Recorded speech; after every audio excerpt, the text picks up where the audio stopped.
One of the unreasonable expectations that I've set for myself is to always do work that I love. And that means, ultimately, I have to be an entrepreneur. I'm Donna Morton, and I'm the CEO of First Power.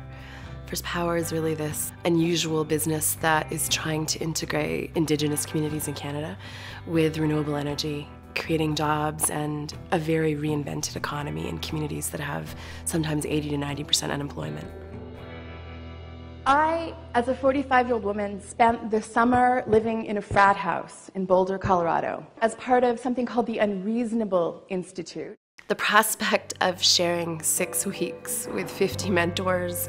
Everybody wants to be successful, but I'm encouraging you to actually define what that means for you. 30 capital partners. I would just really push prioritizing what not to do. Because you're going to be flooded with opportunities this entire summer, and you'll have to choose. And 26 world-changing businesses from around the world, and the amazing people attached to those businesses. I've never had a better opportunity to grow and stretch and really hone my business. First Nations communities in Canada and around the world are tremendous proving grounds. These are communities with rampant unemployment and terrible social well-being indicators in very wealthy countries. The business opportunity that she has on her hands is profound. What she hasn't figured out how to do is communicate or articulate her idea in a business context. She doesn't know that she has a viable business on her hands. So these communities only have like unclean, polluting sources of energy that steal jobs from their community, that steal resources from them, that take advantage of a desperate circumstance, that you create 100% renewable energy for this community. And so that point was really strong for me. And I think that's like the big focus. Like you should really push that. We had a very ambitious day yesterday playing volleyball. It turns out that both of us, both being over 45, were injured enough in the game yesterday that we find ourselves at the emergency. So when she came out, I remember looking at you for a minute and I thought, something's up. I just look at her, she just depressed. I stood up and then held you and said, what's wrong? They kept taking different people in to look at the x-rays. I was listening to various doctors talking about there are random tumors throughout my entire body in the form of bone cancer.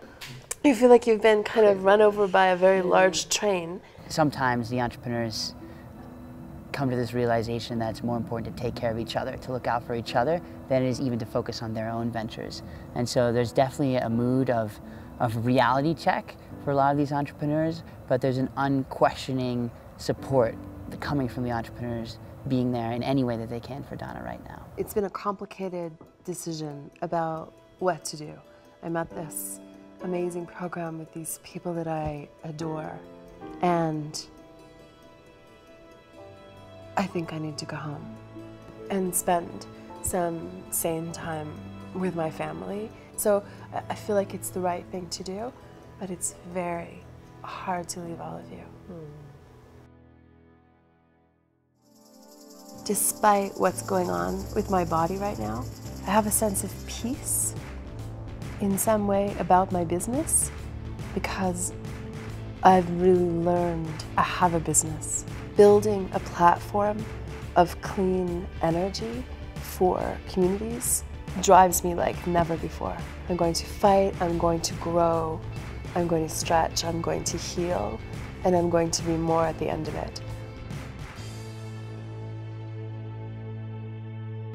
So Cat Market is kind of the hot social impact investment and entrepreneurs organization. I had some medical things to take care of, but my health is good, my business is growing. I believe that we can fundamentally end poverty and stop climate change in our lifetime.